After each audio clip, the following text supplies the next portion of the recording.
Hey Tigers, I'm Technical Sergeant Tucker from DOA, and today I'm going to be talking to you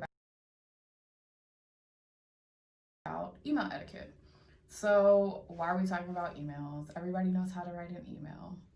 That sounds good, but it's not necessarily true. So the reason email etiquette is so important is because a lot of our communication is through email. Email is considered official communication. So if someone's going to reference something you sent them, you want it to be in tip-top shape, right? So we're going to go over the basic parts of an email and also how to keep your inbox organized so that you don't miss important communication. So the first thing we're going to talk about is a greeting. All emails should have a greeting. It doesn't have to be super formal unless the email is super formal, but there should always be a greeting. Some examples of appropriate greetings are the name and the rank of the person that you're addressing. You'll never go wrong with that. Ma'am, sir, you'll never, ever go wrong with that. Something informal that you could use is good morning or good afternoon. Here in Hawaii, we love to say aloha as a greeting, and that's absolutely okay. And then another one, let's say you're sending an email to more than one person. All con is a good one. So that's just short for all concerned. So there's some examples of greetings, but at minimum, your email should always have a greeting. The second thing is the CC line and the BCC line. Those are really important. So the two line is self-explanatory. It's the person you're speaking directly to. But the CC line, that's a courtesy copy. So the CC line is for someone that they need to be included on the communication and they need to be aware of the communication, and their feedback is welcome, but it's not necessary. And a BCC line, it's a little bit taboo because that's actually a blind courtesy copy. So that means that person gets the correspondence, they can see who else is on it, but no one can see that they received it. A situation that you would use this in, or that I've used this in, I know when I had a hard time getting through to an airman, and I was really struggling with what to say.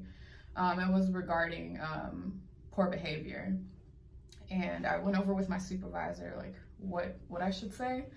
We went over it, and I blind copied her because I wanted to make sure I was doing it right, but I also didn't want the airman to know that I had talked to her about it, because I was a first-time supervisor. I was super nervous. They weren't in trouble or anything, but it's something that needed to be addressed. So I blind copied her so that she could see, like, hey, this is what I said, by the way. You know, did I do okay? That's a situation you could use it in, but there are plenty others. But blind copy, I haven't really heard of a lot of people using that. And then, so the third thing we're gonna go over is the importance of reading the entire email or email thread before responding. It's super frustrating, and it's kind of disrespectful for someone to have to repeat themselves when they've already given out the pertinent information. So what you want to look for in an email thread: if there's a suspense and something is needed from you, you want to take that down, right? If there's a timeline put on a project, you want to look at that. If they need an immediate answer from you, you need to gather all of the facts before you email them back. If other people need to be made aware of that email, or other people need to be roped in on the project, you need to do that too. Understand what the email is asking of you before you reply, so that when you do reply, you are giving every single thing that they asked for plus more. You also want to be mindful of that person's position and the sensitivity of what it is they're asking you. For instance, if it's the commander asking for a very important document, that's not a thing that you put at the bottom of your list. You want to prioritize that. You want to get it back to him or her as quickly as possible, but also you want to give them all of the information that they asked you for, so that they're not going back again and asking a second time when all of the information was in there the first time. So read the entire email, and if you happen to be included on an email that had a thread already, do yourself a favor and just scroll to the bottom, read all of the information, so that you're not that guy that is asking a question that has actually already been answered. So read before you respond. In that same vein, the next thing we're going to talk about is the importance of being thorough and concise in your response. Similar to the things I just said, you want to make sure you're giving them every single thing that they ask for. If there's a deadline, stick to it. As a matter of fact, beat the deadline. You want to provide them all the pertinent info that they asked for. If you have any follow-up questions, you want to ask those. But I will say this. Let's say someone gives you an assignment via email and you have questions about it. Before you can do the work, you have questions. Email them back quickly, but if it's a short suspense and you have questions, let's say they email you at 08 and they're like, I need this by 13, and you have questions, call them. Call them and ask for clarity. Don't just wait on it, or don't do the project partially and then give them part of what they asked for. Be mindful, be respectful, but be thorough, be concise, but also ask the same of them. If you don't understand something, call and ask for clarity so that you can respond in a concise and thorough manner. The next thing we want to talk about is the reply versus the reply all button. Now, it sounds really simple, but you would be surprised. So the reply button sends a response to the person who sent you the email.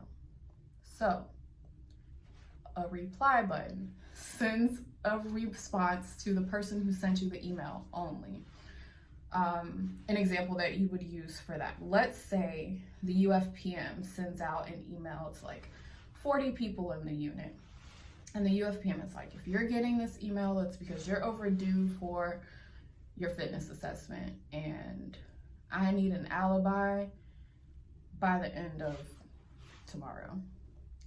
You're going to just hit reply so that you can only tell the UFPM your business. Not everybody needs to know why you haven't taken your PT test yet. Just that person. Now, we're going to go back to section 2, the CC and the BCC. This would be one of those situations where you would CC your supervisor just for continuity and just to cover yourself and be like, hey, I know I'm overdue, you know I'm overdue, but now the UFPM knows why. You're good, but that is not a reply all situation. Now, a reply all situation replies to everybody that received the email plus the sender, okay? Like everybody. So an instance that you would use reply all, let's say your office is having a Thanksgiving potluck, because pre-COVID, you could have those, right? You're having a Thanksgiving potluck and they're sending around a sign-up sheet, like a living document, and you want to sign up to bring green bean casserole, which you shouldn't do that because that's not a good dish. But you want to sign up to bring green bean casserole. So in this instance, you would fill out what you're going to bring, write in your name and your green bean casserole, and then you would reply all so that the rest of the office knows that you're bringing green bean casserole and that 7 other people don't need to bring it. But again, rule of thumb, nobody wants green bean casserole at a potluck. So that's the difference between reply and reply all. Be mindful of which button you're pressing. So the next thing we're gonna go to seems really simple, but it's spell check. This one doesn't really require much on your part. There's a button top right-ish in your school bar and it has like ABC and a check. Just click that and it will check your spelling and your grammar for you. Now, I will say this, it doesn't catch everything, and sometimes it'll correct stuff that actually isn't wrong, because as we know, military members have their own language and we speak in acronyms. So it's gonna change a lot of stuff. Go back through it. Of course, pay attention to the little red squiggly lines. Correct what needs to be corrected. It takes a few seconds. Yeah, that one's pretty easy. So the next thing we're gonna talk about is the signature block. I won't say it's a sensitive subject, but it's one that I don't think that you can talk enough about. The signature block, at minimum, should have your name, your rank, and your service. Underneath that, it's all up to you, right? So people put their titles, people put their contact info. This is really important because you remember how earlier we were talking about you get an email that asks something of you, but you don't quite understand. So now you want to call the person just to clarify, and also it's a short suspense, and you don't want to bust the suspense, but you want to call them, and you need to find their phone number. Look in their signature block. It's probably underneath there. And especially in our career field where we have multiple email addresses, multiple phone numbers, it's so imperative that people are able to reach you, at minimum for accountability purposes. So keep that up to date. If you change positions, update your signature block. If you change work locations, update your email or your signature block on your email. Keep it up to date so that people can reach you. There are some leaders who prefer them a certain way. Something that I've always done when I get to a new work section, I look at everyone else's signature block that works there and I mirror theirs just to see, like, you know, what all they're putting out there. And then if I feel like I need to add something, then I will. But at minimum, I put, you know, of course. So for instance, mine would say Maisha L. Tucker, comma, Tech Sergeant, comma, USAF. And then on the next line, it would have my title. So it would say, you know, team lead. And then underneath that, I would put the contact info that is not pertaining to that particular account. So let's say this was on high side, I would put my unclassified email address there. I would put my high side and my low side phone number, all the ways that that person would need to reach me, or the way they could reach me if they needed to. And pro tip about signature blocks, use somebody else's signature block to figure things out.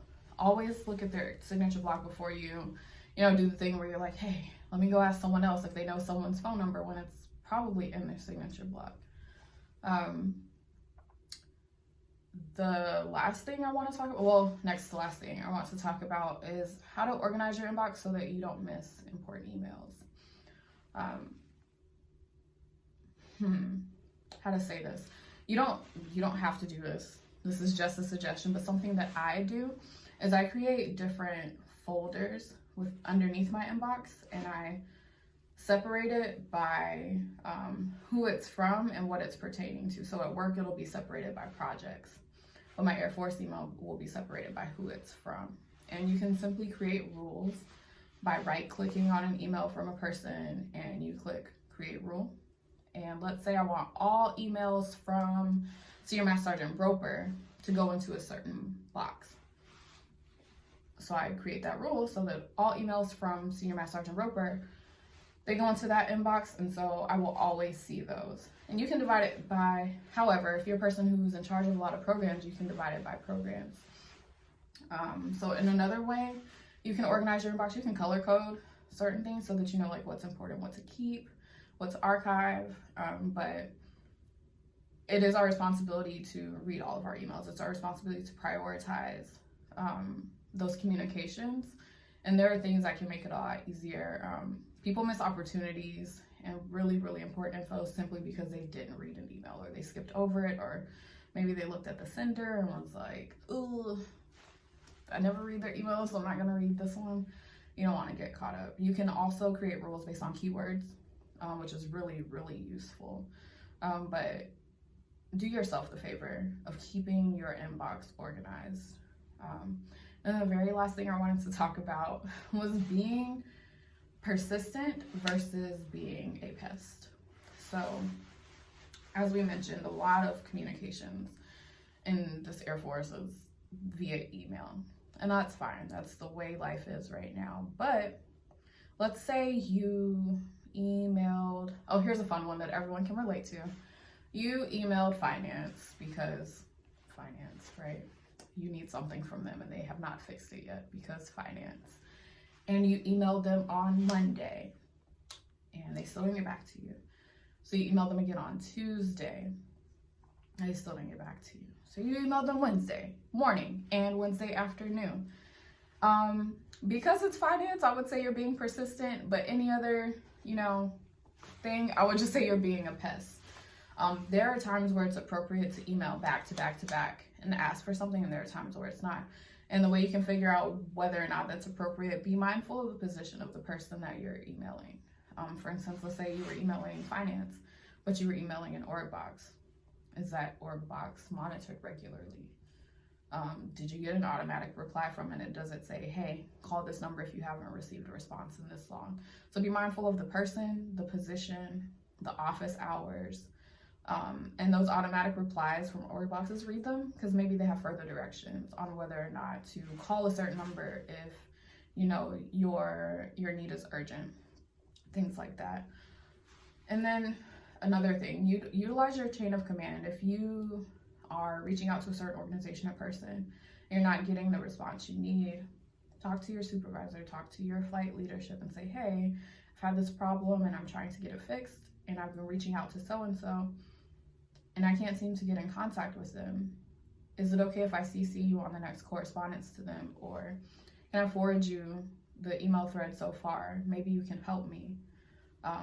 Be persistent, but please do not pester others. That's really all I have for you regarding, you know, emails and email etiquette.